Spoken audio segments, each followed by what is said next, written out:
another collaboration with a fellow YouTuber. Her name is V&A Strick.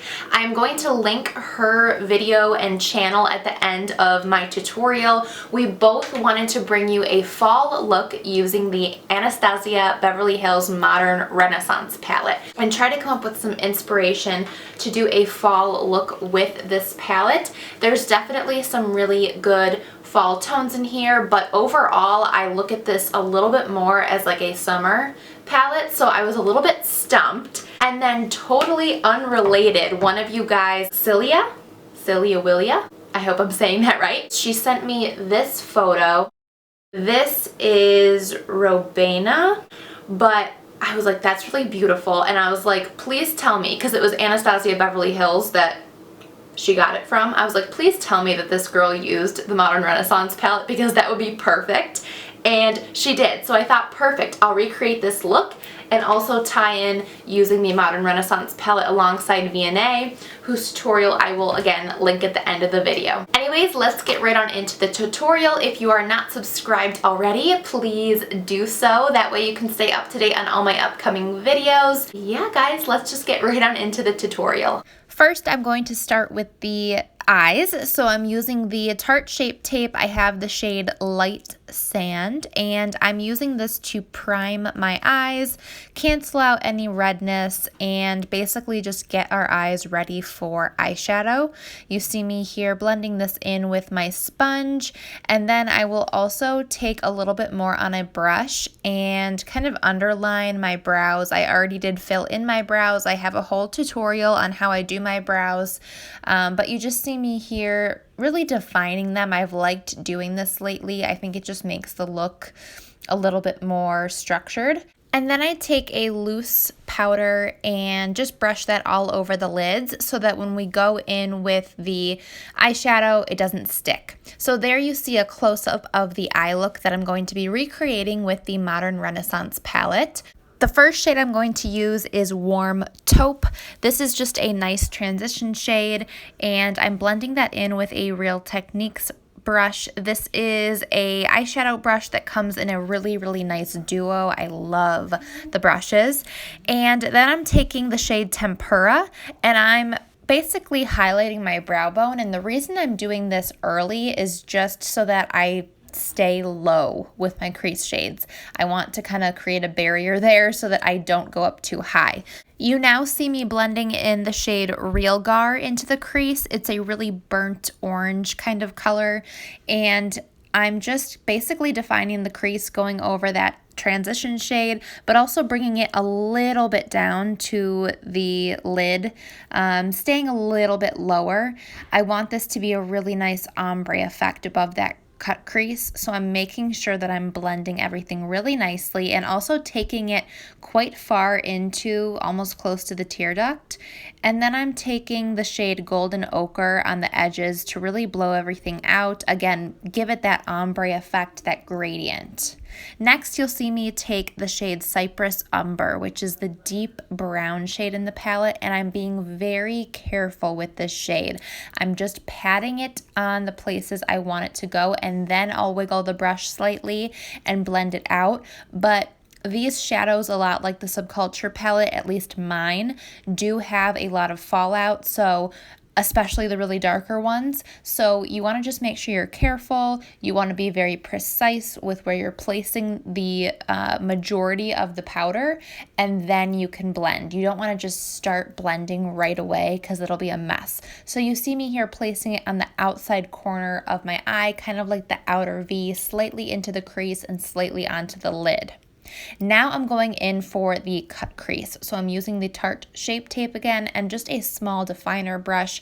This is actually my first time doing a cut crease, you guys, so I don't know. I was a little nervous filming this, I have to be honest, just because I had never done one before, but it's actually a lot easier than it looks. So I'm just basically creating the shape of my lid, going a little bit higher though into the crease, so you'll be able to see this when my eyes are open slightly.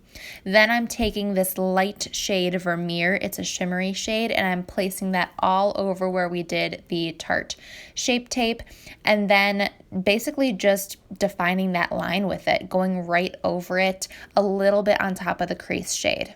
Now I'm taking this gorgeous gold shade called Primavera. I wanted to deepen up the shimmer shade a little bit as it went back to that deeper brown shade, again creating more of an ombre effect.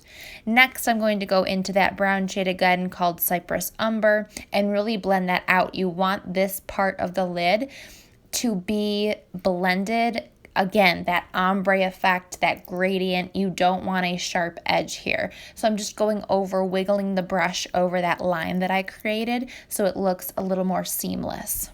I do carry this a little bit up into the crease just so that everything is blended, and to make that blending process a little bit easier and also make the crease a little warmer, I'm taking a mix of red ochre and real gar.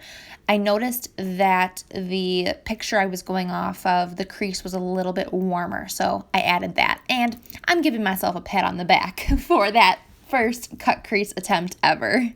Next, I'm using the Stila Stay All Day liner, liquid liner, just to line my lash line. I'm not doing a wing. I'm just doing this so that when we apply false lashes, the band is concealed.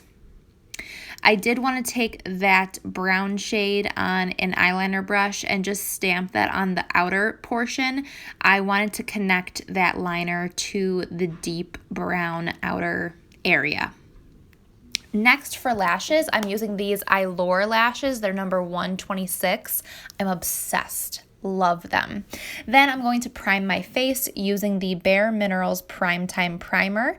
And I'm trying a new foundation today. Sorry if I blinded you. This is the Tarte foundation, the new gel one that's like in a container. I have to say I'm a little disappointed that there's no applicator or easy way to put this on the face. I just used like a clean brush I had, and then I'm just blending this in with a brush. I find that this foundation was easier to blend in with a brush initially, and then I went in with my Real Technique sponge, which I normally always use to blend my foundation.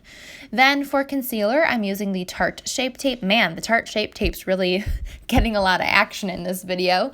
Just using this to conceal my under eyes and also brighten the nose area, forehead, chin, all that good stuff. I have some darkness around my like lower lip area. I don't know what you would call that area, so I do put a little bit there, and then I blend this all in with my Real Technique sponge. Let me know if I should be trying like the Beauty Blender. I don't know. I'm just on the Real Technique sponge for life, I guess. Then I'm using the Maybelline Fit Me Loose Powder to set under the eyes, and the Bare Minerals Bare Pro Powder Foundation in the shade Camel to set the rest of my face. I'm swiping away that under eye setting powder, and I do need to set my brows. I've been using this clear brow gel from Maybelline, and it's worked okay. It doesn't really keep my brows in place. I don't know. I really don't know what I use it for, to be honest. I should get a real brow gel. Now I'm using the Benefit Hoola Light Bronzer to contour my face and basically just bronze. I'm not doing a really defined contour. I really haven't done defined contours in a while. I don't know. Now I'm just contouring my nose. I do a really simple nose contour, just one line up and down each side, and I blend that out. Now I'm using the e.l.f. blush palette, but I forgot my blush brush, so I had to go get that. I'm using that kind of peachy shade that's in the top left. And now I just want to finish off my lower lash line. So I'm taking a mix of those two shades that I just used in the crease and running that along the lower lash line, blending that out a little bit, and then taking my Sephora 12-hour pencil in the upper waterline, and then this Tarte Nude Retractable Liner in the lower lash line to open up the eyes a little bit more. I also am taking that beautiful Vermeer shade in the corners of the eyes and then setting my face with the NYX Dewy Finish Setting Spray. Now I'm also using another new product, this Maybelline Master Chrome Illuminator. I really, really like it. I think it's just as good as high-end highlighters. Really nice.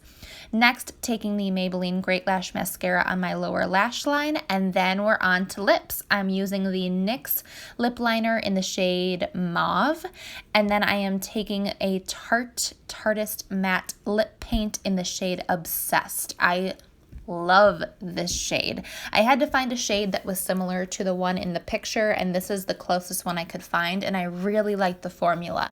And it did last, so that's great. So this is the finished makeup look. I hope you enjoyed watching. As I mentioned in the intro, I'm going to link Vianney's look as well, her tutorial using the Anastasia Modern Renaissance palette. So I will link that and also link her channel here so that you can visit that as well. I hope you enjoyed it. Go check out her video and her channel. I think you guys will really like her. Give this video a thumbs up if you liked it, and I'll see you in my next one. Bye!